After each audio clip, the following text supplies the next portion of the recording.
Fala galera, beleza?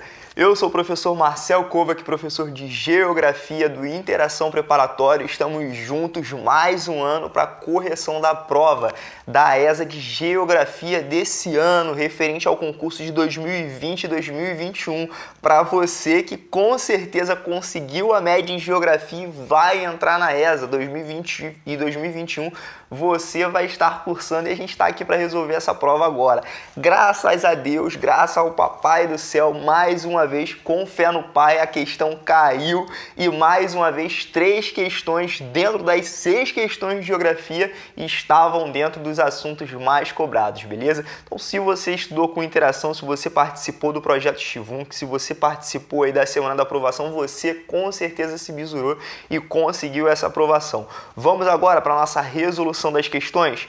As questões desse ano vieram diferentes, né? Dentro de História e Geografia normalmente vinha dividido, uma parte para História, outra parte para Geografia, e esse ano eles resolveram aí dificultar um pouquinho o processo e mesclaram as questões entre Geografia e História, beleza? Então na prova que eu estou acompanhando aqui, você não se atenha ao número da questão e também à letra do gabarito, mas sim ao enunciado da questão, e também quando eu falar a resposta certa, você procura a resposta certa na prova que você fez, beleza? Então já tô te pagando esse bizu para você não ficar meio perdido aí na hora de resolver pegar o gabarito com a gente, valeu? Então vamos lá, na minha prova é a questão de número 26, a questão de número 26 dizia assim: em 1980 deu-se o estouro da corrida do ouro em Serra Pelada, localizada no estado de ou do Pará. Então, Serra Pelada é uma localidade que fica no sudeste do Pará. Gabarito dessa questão de número 26 era a minha letra B, mas você não se atém à letra, mas sim à palavra Pará, beleza? Então vamos para a próxima questão, questão de número 28, uma das questões presentes nos assuntos mais cobrados aí da ESA, que é população.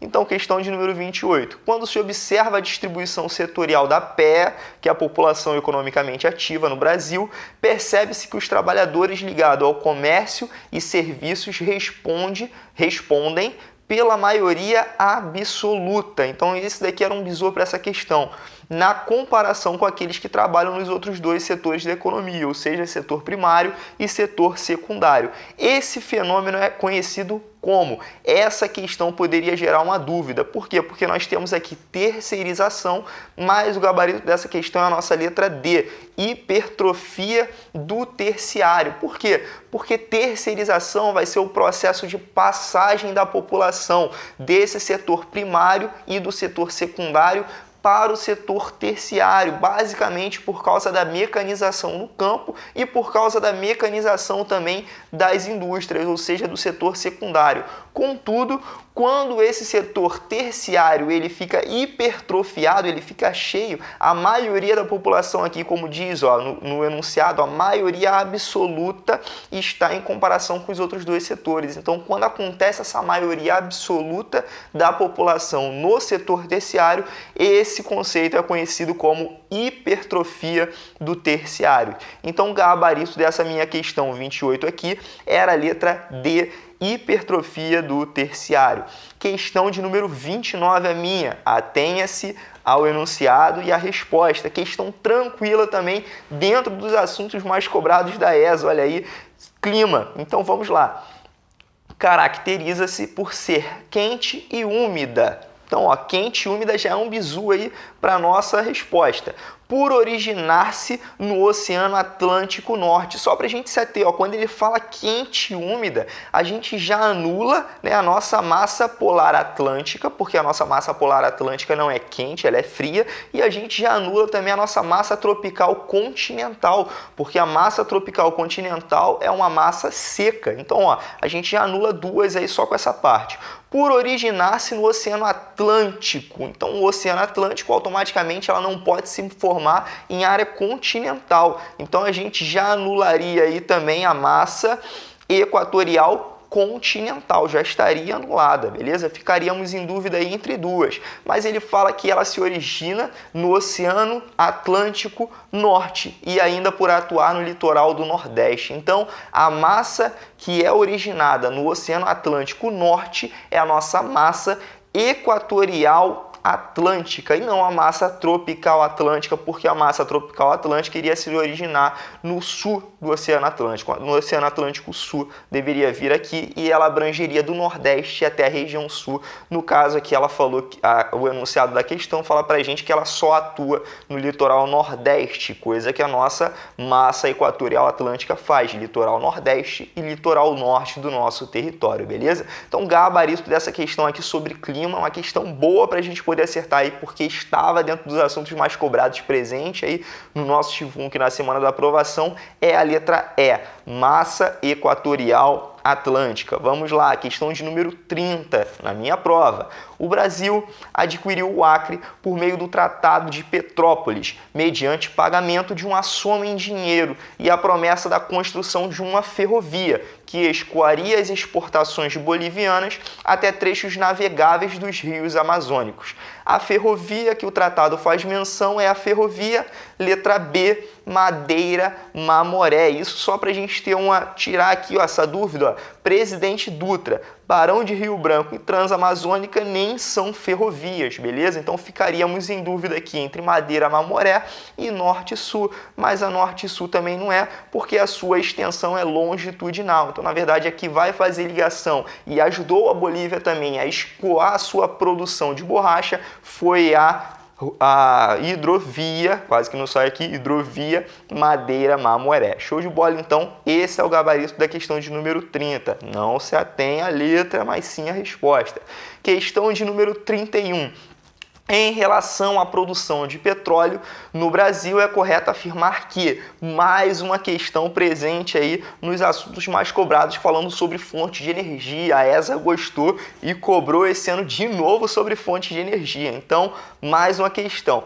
Em relação à produção de petróleo no Brasil, é correto afirmar que letra A, ocorrem em escudos cristalinos, não, né? Ocorrem em bacias sedimentares. Letra B, a Amazônia brasileira é a maior área produtora, também não. Letra C, as maiores jazidas ficam em regiões metropolitanas, não. D, a produção em terra firme supera a produção offshore.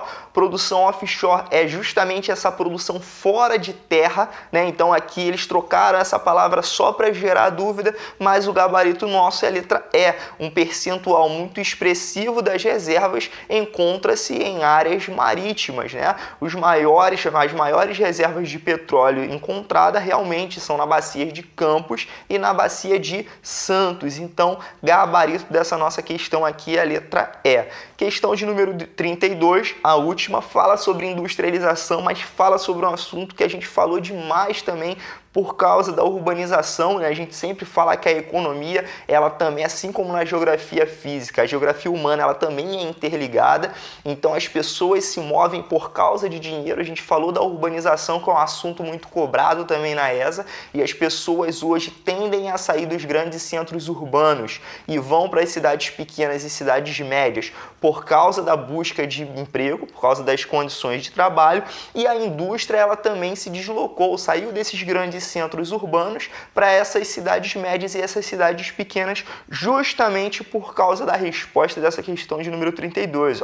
A partir da década de 90, intensificou-se no Brasil o processo de desconcentração industrial, ou seja, muitas indústrias deixaram áreas tradicionais e instalaram unidades fabris em novos espaços, na busca de vantagens econômicas. Olha o bizu aqui pra gente no enunciado da questão. Elas saíram, então, em busca dessas vantagens econômicas, como menores custos de produção, ou seja, as indústrias queriam diminuir os custos de produção. Um dos fatores responsáveis pelo processo de dispersão espacial da indústria no Brasil é, letra A, guerra fiscal entre estados e municípios. Por que essa guerra fiscal entre estados e municípios causa essa desconcentração industrial? Porque os grandes donos de empresas, os grandes donos de indústrias, eles querem lucrar. Essa é a verdade, eles querem ganhar dinheiro.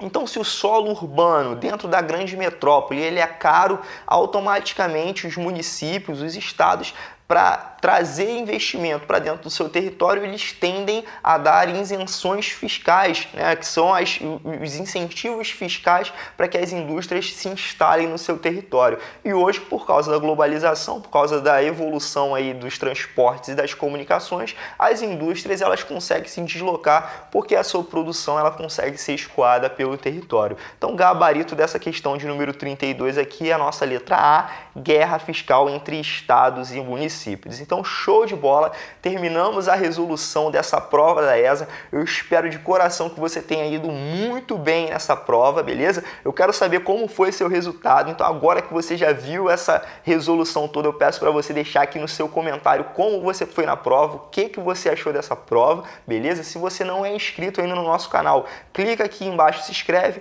curte esse vídeo e compartilha para alguém, porque com certeza você vai tirar alguém que está no desespero querendo saber o gabarito dessa prova do sanhaço. Então manda esse gabarito aí para essa galera sair do sanhaço, sair do desespero, valeu? Tamo junto, misturado, eu vou, mas eu volto aí para a próxima preparação da ESA do ano que vem. Valeu, fui!